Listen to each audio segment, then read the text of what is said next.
Today is Thursday, May the 29th, and I'm a little slow on the episodes this week because it has been a very crazy week trying to get lots of stuff done. In fact, I was in the weeds for 2 days just tying up a bunch of loose ends on the accounting side because we are transitioning our bookkeeping from overseas to a local individual. And we, a couple of months ago, had been convinced by the bank that we needed to upgrade and become part of this really big kind of commercial visa program that they have. Turned out to be a total nightmare. And I called them and I said, look, I'll even pay you money to move us back to the business card platform that we were on.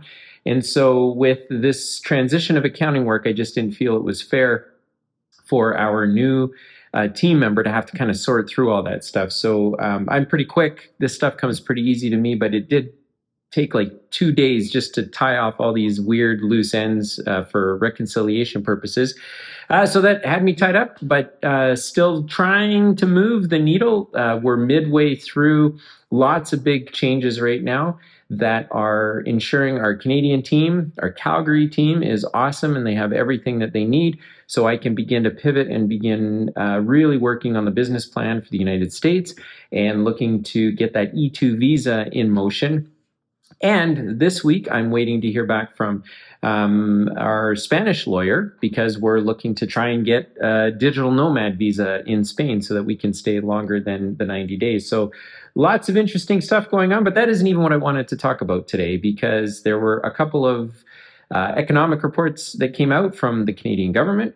And I'm going to do my duty to serve you, entrepreneurs and business owners, just with some information, some things for you to think about because it is important to understand the playing field that you're running your business on. And here in Canada, as you've heard me talk about, I'm looking to put my efforts into some other opportunities elsewhere, but I'm still a Canadian and I run a Canadian business and I'm accountable to our Canadian team.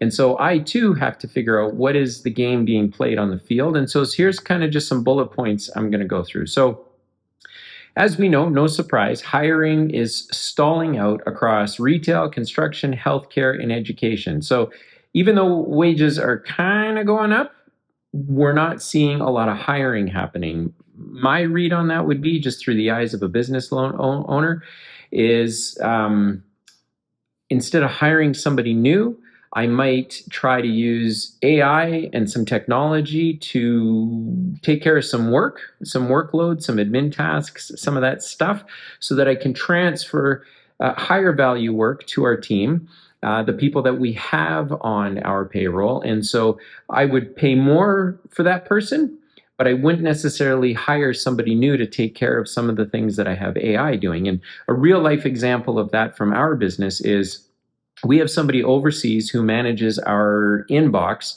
where we receive notices for public tenders, requests for quotes, etc. He goes through them, he pulls all the documentation, he uploads drawings into ChatGPT, gets a scope of work, then uploads the same drawings into Claude, gets a scope of work to make sure that they're correct, and then he dumps it into our system.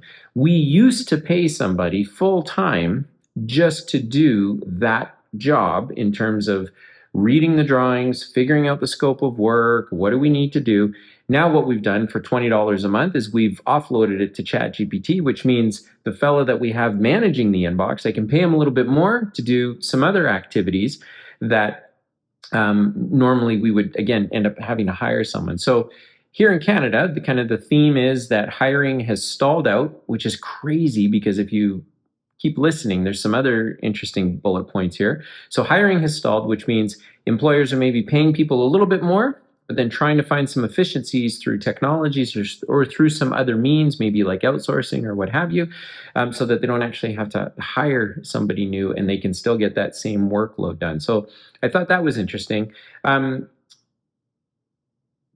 It looks like from kind of all signs, and I've got an episode I'm going to record about this specifically regarding the capital investments that businesses are making, but businesses are holding off on investment because this whole US tariff thing is sort of caused some noise. Companies aren't really sure, should they be investing in something? Is the investment that they make just going to get offset by a bunch of higher costs. So for example, say you were looking at purchasing some unique machinery, but if you purchase that unique machinery, is it now going to cost you more? And because it costs you more, it means you have to increase your prices, and it just sort of creates this whole inflationary effect. And so it seems like the math is telling us that businesses are just kind of pausing, waiting to see what's going on, and they're digesting the changes in the tariffs. From where I sit, what I can kind of see is really shrewd business owners are getting ahead of the curve. I saw this happen certainly saw this happen during the financial crisis, but even over the last couple of years, I've seen where businesses have just gotten ahead of what they believe is going to happen, and they're running their business as if the worst case scenario is already in play, and that if the economy and the business environment never gets to worst case, it means they're just better. However, human nature would dictate that when things are difficult or there is uncertainty, that people will bury their head in the sand and kind of just wait to see what happens. And in my experience, those businesses end up just chasing and chasing and chasing and eventually going out of business. I'm always of the opinion that if there's a change to be made, or if there's a difficult conversation to have or a difficult decision to make, you just make it. You just take the punch in the face instead of waking up every day anticipating a punch in the face. And that isn't a behavior that everyone shares. I think some business owners who are older recognize that your first loss is your best loss. So just digest the change and get going. Other people who haven't been punched in the face before, maybe a younger generation of business owner that's really just kind of getting their footing right now because everything seems chaotic and uncertain, they're going to try and delay and hold off.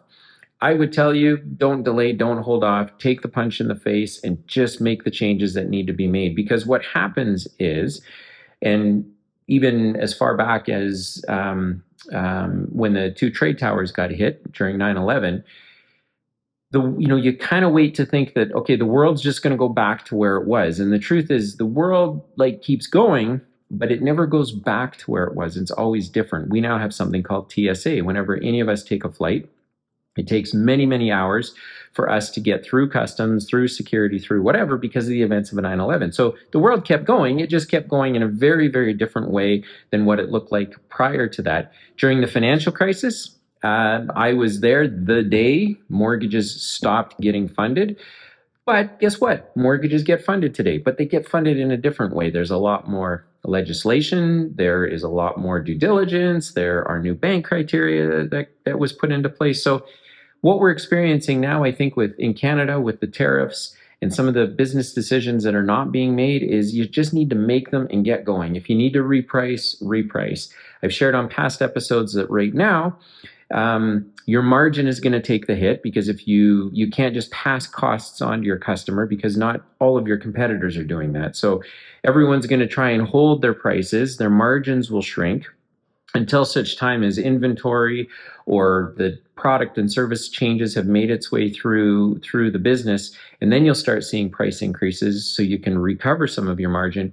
But until then, your margin's going to take the hit. So if your margin's going to take the hit, figure out now how to start automating some of your work, how to start passing off some of your overhead to automation or to some better tools or to overseas. Do anything to preserve your margin while you wait for the inflationary effect to take effect in your business, where now you can start to recover those increased costs that you anticipate are coming.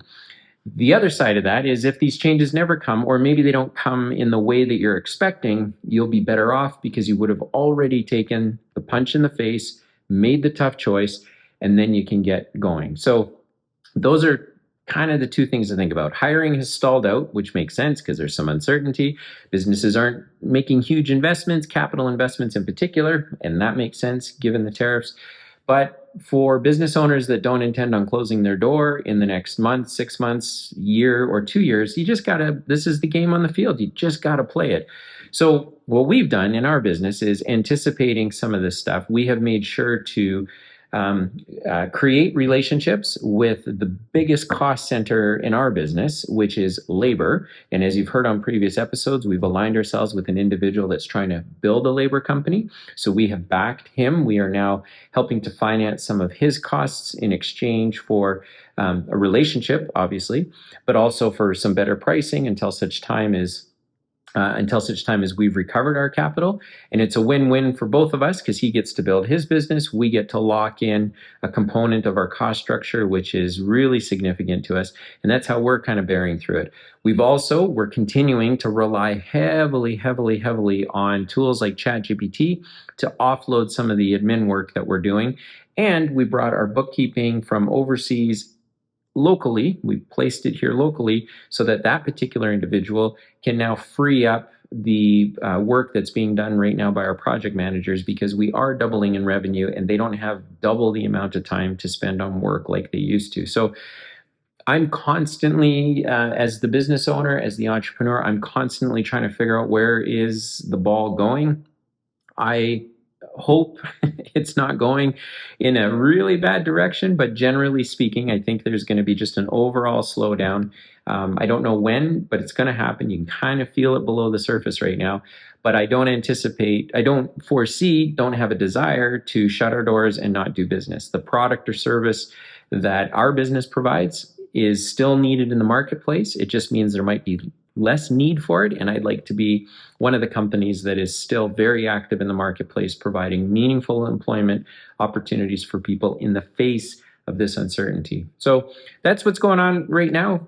Again, I'm going to speak to the capital investment side of a business in another episode, maybe tomorrow or on the weekend, because I've been looking at that as well.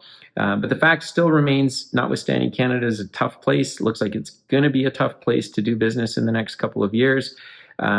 You as a business owner, those are the variables that you have to work with. You got to figure out a way to make them work. And I've shared some thoughts with you about how we're making them work in our business here in Calgary, Alberta.